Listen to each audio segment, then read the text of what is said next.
निगलम में फिर से आपका एक बार स्वागत है। ये वीडियो विशेष रूप से बिहार स्टेट से संबंधित है। ये न्यूज़पेपर कटिंग प्रभात खबर का है। आज यानी 16/9/2020 पटना का संस्करण पेज नंबर 6। इसमें देखा जाए तो बिहार विद्यालय परीक्षा समिति की तरफ से एक विज्ञप्ति जारी की गई है। इसे देख लेते हैं क्या कुछ लिखा गया है।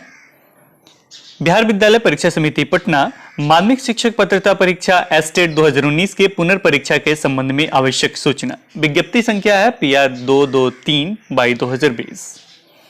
एतद द्वारा माध्यमिक शिक्षक पात्रता परीक्षा यानी एस्टेट 2019 की पुनर्परीक्षा में सम्मिलित होने वाले अभ्यर्थी, उनके अभिभावक, सभी जिला शिक्षा पदाधिकारी एवं सभी संबंधित को सूचित किया जाता है कि ऑनलाइन तरीके से आयोजित की जाने वाली वैसी प्रतियोगिता परीक्षाएं जिसमें किसी भी विषय में अभ्यर्थियों की संख्या ज्यादा होने के आलोक में उस विषय की परीक्षा एक से अधिक पालियों यानी सिटिंग तिथियों यानी डेट्स में ली जाती है, वैसे परीक्षाओं में सामान्यतः अलग अलग पालियों में प्रश्न पत्रों की अलग अलग कठिनाई स्तर होने के आलोक में ऐसे विषय का परीक्षा फल यानी रिजल्ट तैयार करने के पूर्व नॉर्मलाइजेशन की विधि अपनाई जाती है। बहुत डिमांड था नॉर्मलाइजेशन की। कल भी हमने देखा था हिंदी का जो थर्ड पाली था उसमें लोग बता रहे थे, जैसे अभ्यर्थी बता रहे थे कि वो बहुत ही हार्ड क्वेश्चन था,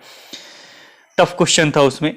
तो नॉर्मलाइजेशन की विधि अपनाई जाती है ताकि किसी भी विशेष पाली के किसी भी अभ्यर्थी का कोई लाभ या हानि नहीं हो।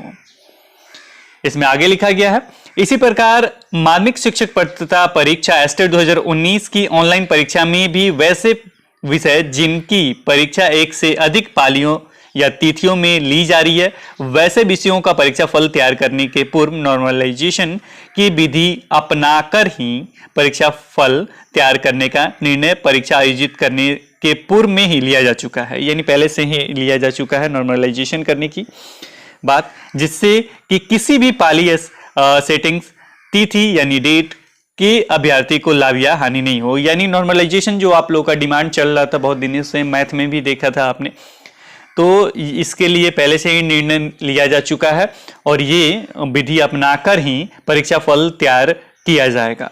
यहाँ पे एक बहुत बड़ा प्रश्न बन रहा है कि नॉर्मलाइजेशन है क्या, ये कैसे होता है, कैसे कार्य करता है, ये जानने के लिए, क्योंकि रेलवे में आपने देखा होगा, SSC में आपने देखा होगा, तो ये जानने के लिए हम अंकित जी से जुड़ेंगे। तो चलिए स्वागत करते हैं अंकित जी का। अंकित जी स्वागत है आपका हिंदी क्लब में। धन्यवाद सर। अंकित जी, हम नॉर्मलाइजेशन पे आपसे चर्चा करेंगे, ये होता क्या है? सर नॉर्मलाइजेशन का मतलब होता है कि जब कोई भी एग्जाम, जैसे कि रेलवे हो या SSC का एग्जाम, जो एक शिफ्ट से ज्यादा में जब होता है तो दोनों शिफ्ट को इक्वल करने के लिए नॉर्मलाइजेशन प्रक्रिया अपनाई जाती है। नॉर्मलाइजेशन प्रक्रिया में प्रश्न का जो स्तर है उसको ध्यान में रखा जाता है और उसमें बच्चों ने कितना अटेम्प्ट लिया है उस शिफ्ट में, इन दोनों चीजों को ध्यान में रख के नॉर्मलाइजेशन किया जाता है। तो इसे आसान भाषा में बताइए। मान लीजिए कोई अभ्यर्थी है, उसको किस तरीके से फायदा होगा। मान लीजिए कि दो अभ्यर्थी हैं, एक फर्स्ट शिफ्ट में अभ्यर्थी गए हैं, एक सेकंड शिफ्ट में अभ्यर्थी गए हैं, और दोनों का क्या चीज चेक किया जाएगा? पता चलेगा कि कठिनाई स्तर ज्यादा है एक दिन का, कठिनाई स्तर एक दिन का कम है, ये कैसे पता चलेगा? ये सबसे पहला प्रश्न। ये पता चलता है सर कि दोनों शिफ्ट में अटेम्प्ट देखा जाता है कि बच्चों ने मैक्सिमम कितना अटेम्प्ट क्वेश्चन किया है। नहीं, अटेम्प्ट तो सारा क्वेश्चन किया होगा, 150 है तो अटेम्प्ट में, उस अटेम्प्ट में कितने प्रश्न सही जा रहे हैं बच्चों के, यानी मान लीजिए कि किसी एक शिफ्ट में 100 क्वेश्चन में किसी बच्चों जो है एग्जाम दिए हैं, किसी लड़के का 90 सही हो रहा है क्वेश्चन, किसी दूसरे शिफ्ट में एग्जाम हुआ है उसमें मैक्सिमम जो है वो बच्चों का 70 तक ही सही जा रहा है। ये माना जाता है कि जो सेकंड शिफ्ट का जो एग्जाम हुआ है वो पहले शिफ्ट से कठिन था और उसका नॉर्मलाइजेशन 70 के आधार पर किया जाता है। तो 70 को 100% मान लिया जाता है और उसके बाद उससे कटअप का निर्धारण किया जाता है। ठीक है, इसको पहले हम बात कर लेते हैं, फिर इसके आगे भी समझने की कोशिश करें। देखिए सबसे पहले होगा क्या कि जो आपका मेरिट है, मतलब मेरिट हाई जो है उसको चेक किया जाएगा। यानी अगर आप प्रथम पाली में एग्जाम दिए हो और वहां 100 में से अगर 80 नंबर आपका आया है तो वो 80 नंबर रख लिया जाएगा। और दूसरा जो आपका है सेकंड पाली में, उसमें देखा जाएगा कि सबसे हाईएस्ट कितना आया है। सबसे हाईएस्ट अगर 60 आया है, 70 आया है, तो उसको रख लिया जाएगा, दोनों को रख लिया जाएगा। और ये जो 60 है वो स्तर आपका 100 पे लेके जाया जाएगा, यानी दोनों को बराबर कर दिया जाएगा, सिमिलर कर दिया जाएगा। यही ना अंकित जी? जी सर, जी सर, यही है। अच्छा, ये चीज हो गया कि हम समझ गए कि दोनों को बराबर किया जाएगा। इससे कठिनाई स्तर पता चल जाएगा कि कठिनाई स्तर सेकंड पाली या थर्ड पाली, जैसे हिंदी कल हुआ है थर्ड पाली में, वो हाईएस्ट है, मतलब वो टफ था। पूरा क्वेश्चन उसके जो थे कमेंट सेक्शन में भी कल के वीडियो में आए हैं। 14 तारीख को जो मैथ्स का एग्जाम हुआ है, बताया जा रहा है कि वो मतलब बहुत ही इजी था, 19 से था। तो ये आपको पता कैसे चलेगा कि ये आपका जो भी अभ्यर्थी एग्जाम दिए हैं उनका कितना मार्क्स आ रहा है, सबसे ज्यादा मार्क्स किस पाली में आ रहा है, वो सबसे इजी हो जाएगा, इससे पता चलेगा। अभी इसमें अभ्यर्थियों को क्या फायदा होगा, किस तरह का फायदा हो सकता है?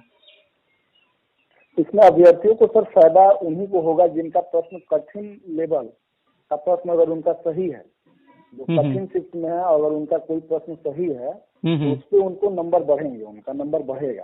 लेकिन प्रश्न सही रहेगा तभी नंबर बढ़ेगा, जो प्रश्न गलत हो गए हैं उसका फायदा उनको नहीं मिलेगा।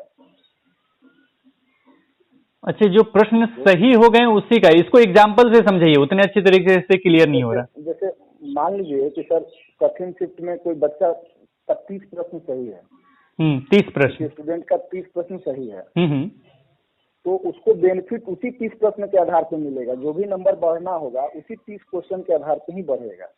बाकी 70 क्वेश्चन जो उसके गलत हो गए हैं उसका फायदा उसको नहीं मिलेगा।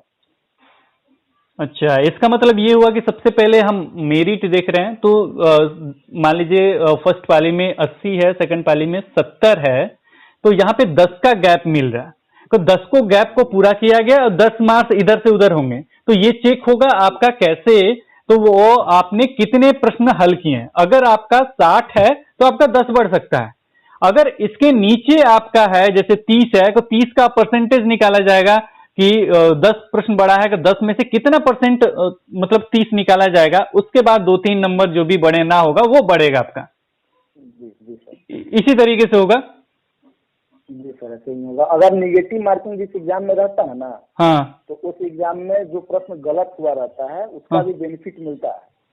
लेकिन इस एग्जाम में निगेटिव मार्किंग नहीं है, इसीलिए आपके जो प्रश्न सही होंगे उसी पे आपको बेनिफिट मिलेगा। अच्छा, उसी पे आपको बेनिफिट मिलेंगे। और इसमें प्रश्न का भी कुछ चक्कर है क्या कि ये क्वेश्चन जो है इसका उत्तर जो है बहुत सारे कम अभ्यर्थियों ने दिया है, यानी लगभग अभ्यर्थी इसका गलत ही उत्तर दिए हैं। मान लीजिए जिस दिन कल हिंदी में ही मान लीजिए, हिंदी थर्ड पाली बहुत ही टफ हुआ है बच्चों के अनुसार का देखा जाए तो जो थर्ड पाली है उसमें 2-3 प्रश्न या 10 प्रश्न या 20 प्रश्न जो भी प्रश्न है उसका उत्तर कोई बच्चा दे ही नहीं पाया। मुश्किल से 2-3 बच्चों ने दिया है। वो भी नहीं होता है कि गेम खेल रहे हैं कि लग गया तरीका तो वो सही हो गया। इस तरीके से 2-3 अभ्यर्थी का सही हुआ, बाकी किसी का सही नहीं हुआ। तो उस प्रश्नों का भी कुछ देखा जाएगा क्या? देखिए, अगर कठिन प्रश्न आपका सही हो रहा है, जो मैक्सिमम बच्चों का गलत है, वो अगर आपका सही हो रहा है तो आपको ज्यादा बेनिफिट मिलेगा। यानी ये भी मान लीजिए कि किसी शिफ्ट में 10 प्रश्न जो है वो बहुत कठिन है, बहुत कम लोग अटेम्प्ट किए हैं और वो सही है, तो अगर किसी का सही है तो उसको बेनिफिट ज्यादा मिलेगा। यानी उसको बेनिफिट ज्यादा मिलेगा। जी, उसको ज्यादा बेनिफिट मिलेगा। तो ये चीज भी ध्यान में रखा जाएगा, यानी जो प्रश्न की कठिनाई स्तर है इसको भी ध्यान में रख के नॉर्मलाइजेशन हो सकता है। तो ये सारी चीज है जो मुझे लगता है कि आपको कुछ स्पष्ट हो गया होगा। और भी कुछ चीजें जो आप बताना चाहेंगे नॉर्मलाइजेशन के बारे में? नॉर्मलाइजेशन की प्रक्रिया सर सामान्यतः रेलवे और एसएससी जैसे एग्जामों में होती है। बिहार बोर्ड में, बिहार एसएससी में भी नॉर्मलाइजेशन की प्रक्रिया को अपनाई गई थी। प्रथम इंटर स्तरीय का जो रिजल्ट आया उसमें भी नॉर्मलाइजेशन की प्रक्रिया अपनाई गई थी। तो नॉर्मलाइजेशन की प्रक्रिया कुल मिला जुला के फायदा मिलता है अगर प्रश्न का लेवल आपके शिफ्ट में कठिन आया है और कठिन प्रश्न अगर आपका सही है तो आपको ज्यादा बेनिफिट मिलेगा। जिस परीक्षा में निगेटिव मार्किंग नहीं होती है उसमें गलत प्रश्नों का फायदा अभ्यर्थियों को नहीं मिलता है। तो कुल मिलाजुलाकर अगर देखा जाए एसटीईटी के एग्जाम में, तो अगर आपका प्रश्न सही है तो ही आपको उसका बेनिफिट मिलेगा। जितना कम सही है आपका उतना ही आपको लॉस है, जितना ज्यादा सही है उतना ही आपको फायदा है, उतना ही आपको परसेंटेज में आगे बढ़ोतरी मिलेगी। अभी ये डिपेंड करता है कि उस दिन जो भी अभ्यर्थी गए थे उनका कितना मेरिट जाता है, सबसे बड़ा यही है, उसी से पता चलेगा कि कठिनाई स्तर कैसा था। जी जी सर। तो ये था आपका जो एसएससी के पैटर्न पे है, लेकिन यहाँ पे सब कुछ ठीक है, मान लिए कि हम ये सही है, बच्चों का डिमांड भी था नॉर्मलाइजेशन का जो हो रहा है, लेकिन यहाँ पे मतलब ऐसा कहना नहीं चाहिए, लेकिन ईमानदारी पूर्वक हो तभी ये सारा चीज संभव है। सर नॉर्मलाइजेशन की जो प्रक्रिया है वो ऑटोमेटिक सिस्टम द्वारा होता है। अच्छा, ऑटोमेटिक कोडिंग जनरेटेड होता है वो। हाँ जी जी, और उसी के माध्यम से वो कैलकुलेशन होता है। इसमें कोई दिक्कत नहीं है, अभ्यर्थियों को डरने की जरूरत नहीं है, अभ्यर्थियों को डरने की जरूरत नहीं है। उसके लिए इसमें कोई छेड़छाड़ नहीं किया जाएगा किसी के साथ, जिसका जितना सही रहेगा उसके हिसाब से उसका नंबर बढ़ेगा।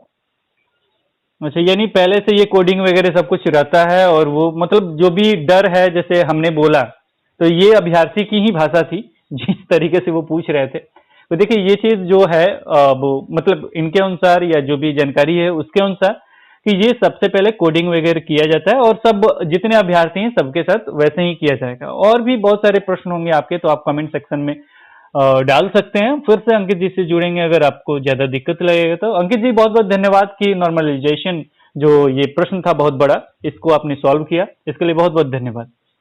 बहुत बहुत धन्यवाद सर आपका भी। तो आज इस वीडियो में इतना ही, फिर मिलते हैं एक नई वीडियो के साथ, तब तक देखते रहें, बने रहें हिंदी क्लब पे। धन्यवाद।